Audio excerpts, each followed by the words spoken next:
प्यार, बगावत, शायरी और खून खराबा। जब विशाल भारद्वाज अपने विशिष्ट अंदाज और तीव्रता के साथ रोमांस को रूपांतरित करते हैं तो उम्मीदें अपने आप ही आसमान छूने लगती हैं। और रोमियो भव्य पैमाने, स्टार पावर और महत्वाकांक्षा के साथ प्रस्तुत होती है, लेकिन जहां ये कई पलों में चमकती है वही भावनात्मक प्रभाव को लगातार बनाए रखने में असफल रहती है।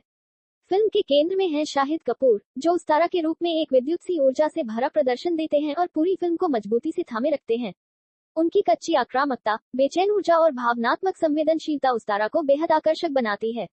शाहिद केवल अभिनय नहीं करते, वे किरदार में पूरी तरह ढल जाते हैं। यह उनके करियर के सर्वश्रेष्ठ प्रदर्शनों में से एक है और वे निस्संदेह इस कथा की धड़कन बने रहते हैं। उनके विपरीत तृप्ति डिमरी अफशा कुरैशी के रूप में एक सशक्त और परतदार किरदार पाती हैं, जिसे वे पूरे आत्मविश्वास के साथ निभाती हैं। उनके अभिनय में गरिमा, तीव्रता और आंतरिक शक्ति झलकती है और वे शाहिद के साथ हर दृश्य में बराबरी से खड़ी दिखाई देती हैं। इसे अब तक के उनके करियर का सर्वश्रेष्ठ प्रदर्शन कहा जा सकता है, क्योंकि वे बिना अतिशयोक्ति के दर्शकों का ध्यान आकर्षित करती हैं। वेटरन नाना पाटेकर इस्माइल खान के रूप में प्रभावशाली मौजूदगी रखते हैं, लेकिन उनका सीमित स्क्रीन टाइम किरदार को गहरी छाप छोड़ने से रोकता है। इसी तरह अविनाश तिवारी जलाल के रूप में, जो मुख्य प्रतिपक्षी हैं, प्रतिभा की झलक दिखाते हैं, परंतु उनके किरदार को पूरी तरह विकसित नहीं किया गया। बेहतर लेखन के साथ वे एक कहीं अधिक दमदार और बहुस्तरीय खलनायक बन सकते थे। सहायक कलाकार तमन्ना भाटिया राबिया जलाल के रूप में, फरीदा जलाल दादी के रूप में, हुसैन दलाल छोटू के रूप में, राहुल देशपांडे इंस्पेक्टर पाथरे के रूप में, रोहित पाठक शंकर के रूप में और विक्रांत मैसी महमूद कुरैशी के रूप में अपनी अपनी भूमिकाओं के अनुसार योगदान देते हैं और कथा को आगे बढ़ाने में सहायक साबित होते हैं। तकनीकी दृष्टि से फिल्म प्रभावित करती है। छायांकन कहानी को भव्यता और बनावट प्रदान करता है और स्वयं विशाल भारद्वाज द्वारा रचित संगीत फिल्म का प्रमुख आकर्षण बनकर उभरता है। गीतों को पटकथा में सोच समझकर पिरोया गया है, जो माहौल को सशक्त बनाते हैं, बाधित नहीं करते।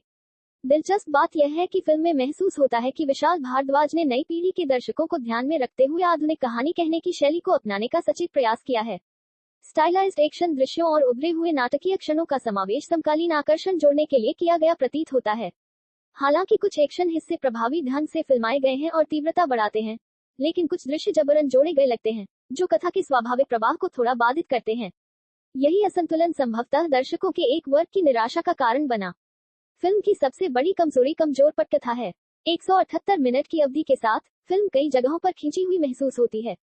भावनात्मक गहराई पूरी तरह पर्दे पर उतर नहीं पाती, जिससे कुछ हिस्से थकाऊ लगते हैं।